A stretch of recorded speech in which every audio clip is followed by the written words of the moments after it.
The world's largest superpower has issued a damning report on the human rights situation in Rwanda.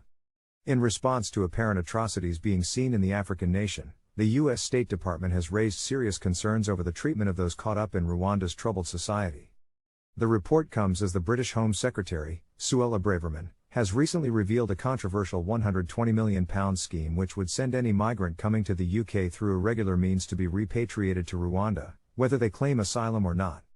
This legality of the policy is set to be tested in the UK Court of Appeal. However, according to the US State Department's report, Rwandan prisons and detention centers are described as harsh and even life-threatening, with overcrowding, torture and cruel and inhumane treatment being reported. It also claims that police have been known to kill those resisting arrest and of arbitrary detentions of those who speak out against the government on sensitive topics.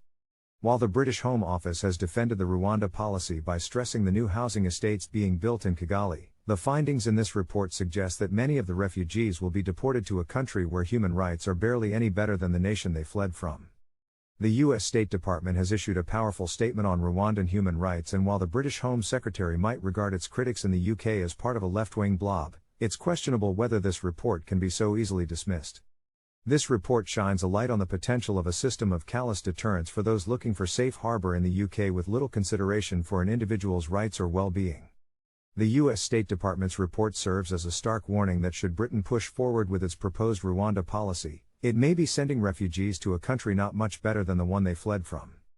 With this evidence in mind, questions must be raised over the nature of the scheme, and the UK government must proactively work to ensure Rwandan refugees are not being exposed to the same kinds of abuses they sought to flee.